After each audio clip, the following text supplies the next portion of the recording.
قبور سے استفادہ، قبروں سے فیض کا ملنا، یہ کوئی نیا عقیدہ نہیں۔ دلیل ایک آپ کے سامنے ہے، اس طرح تو بہت سے اس کے دلائل ہیں، لیکن صرف یہ ایک دلیل سر دست ملاحظہ فرمائیے۔ کتاب کا ٹائٹل آپ دیکھ رہے ہیں، سیر و اعلام النبلاء، شمس الائمہ امام شمس الدین ذہبی علیہ رحمہ کی یہ تصنیف ہے، اور تاریخ الاسلام 50 جلدوں میں انہوں نے لکھی، اس کا خلاصہ سیر و اعلام النبلاء آپ کے سامنے ہے۔ اس کی جلد 3 بیت الافکار دولیہ ریاض کی چھپی ہوئی ہے، 2004 میں چھپی ہے، اور اس کی جلد 3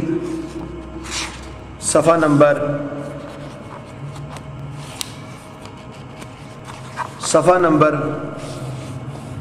3343 پر یہ واقعہ موجود ہے۔ امام بخاری علیہ رحمہ کے تذکرہ میں آپ یہ لکھتے ہیں، یہ اس کا صفحہ نمبر اور راوی نمبر ہے 4959، 4959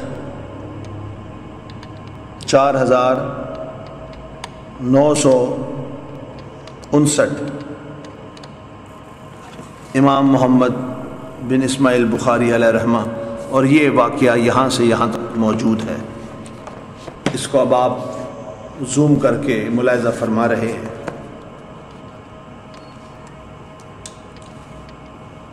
اس واقعے کا ترجمہ ایک دیوبندی عالم سے، جو کہ قبور سے استفادہ کے قائل نہیں ہیں اور قبروں سے استفادہ کرنے کو اور فیض حاصل کرنے کو شرک جانتے ہیں، اور ان کا یہ عقیدہ ہے کہ قبروں والے کوئی فائدہ نہیں دے سکتے، ان کے ایک مشہور عالم جامعہ مدنیہ کے شیخ الحدیث انوار خورشید، ان کا قلمی نام ہے، اصل میں یہ مولوی نعیم الدین ہے، شیخ الحدیث جامعہ مدنیہ، یہ انہوں نے کتاب غیر مقلدین امام بخاری کی عدالت میں لکھی ہے، اور اس کے صفحہ نمبر 76 اور 77 پر وہ لکھتے ہیں، آپ ملاحظہ بھی فرمائیے اور سماعت بھی فرمائیے۔ علامہ ذہبی علیہ رحمہ تحریر فرماتے ہیں، ابو علی غسانی کہتے ہیں کہ 464 کی بات ہے کہ ہمارے پاس بلنسی میں شیخ ابو الفتح نصر بن حسن سکتی سمرقندی تشریف لائے۔ انہوں نے بتلایا کہ ہمارے یہاں سمرقند میں ایک سال ایسے ہوا کہ بارشیں ہونی بند ہو گئیں اور قحط پڑ گیا۔ لوگوں نے کئی بار بارش کے لیے دعا کی مگر بارش نہ ہوئی۔ ایک نیک و صالح شخص جو نیکی میں معروف تھا، وہ سمرقند کے قاضی کے پاس آ کر کہنے لگا کہ میری ایک رائے ہے، کہیں تو عرض کروں۔ قاضی نے کہا بتلاؤ کیا ہے؟ اس نے کہا کہ آپ اور آپ کے ساتھ عوام الناس حضرت امام بخاری علیہ رحمہ کی قبر پر جائیں جو کہ خرطنگ میں ہے، اور آپ کی قبر کے نزدیک بارش کی دعا کریں، مجھے امید ہے کہ اللہ تعالی ہمیں بارش سے سیراب فرما دیں گے۔ قاضی صاحب نے کہا کہ بہت اچھا خیال ہے۔ چنانچہ قاضی صاحب اور عوام الناس امام بخاری علیہ رحمہ کی قبر پر گئے۔ قاضی صاحب نے عوام کے ساتھ مل کر بارش کی دعا کی، اور لوگ امام بخاری علیہ رحمہ کی قبر کے نزدیک خوب روئے، اور صاحب قبر بریکٹ میں لکھتے ہیں امام بخاری علیہ رحمہ سے استشفاء کیا، یعنی ان سے عرض کیا کہ آپ بھی ہمارے لیے اللہ کے حضور میں باران رحمت کی دعا کریں۔ اللہ تعالیٰ نے اس دعا و گریہ زاری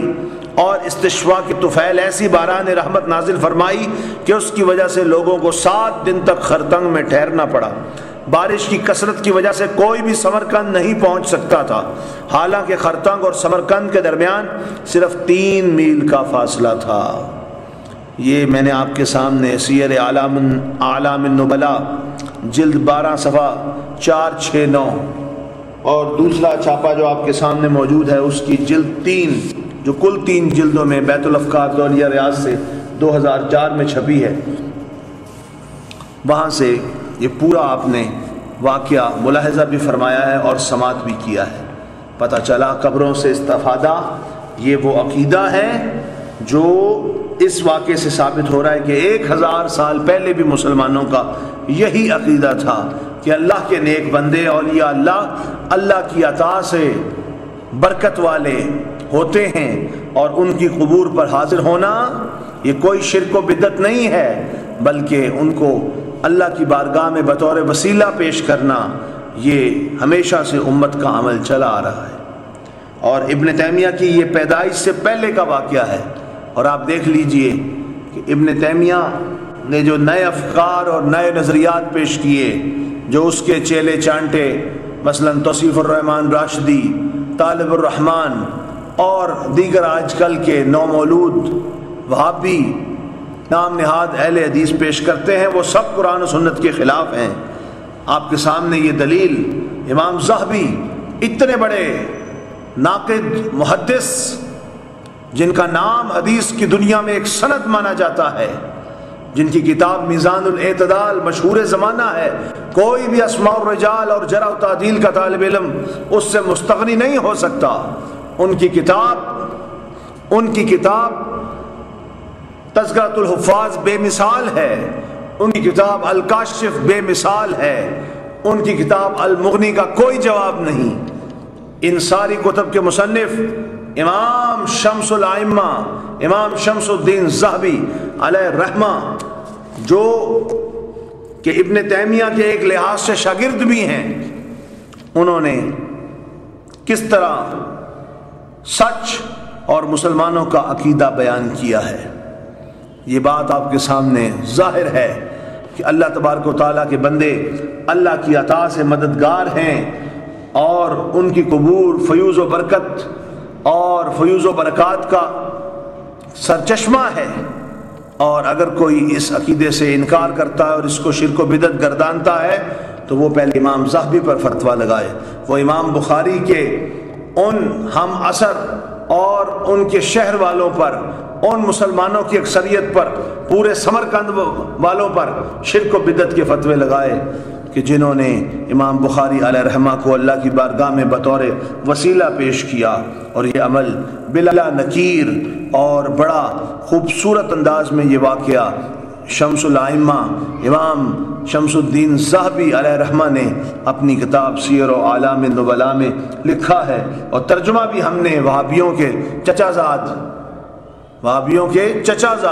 دیوبندی وہابیوں کے چچا زاد لگتے ہیں، جیسے مولوی اشرف علی تھانوی کہتا ہے کہ ہم میں اور یعنی دیوبندیوں میں اور وہابیوں میں اختلاف ایسا ہی ہے کہ جیسے چچا زاد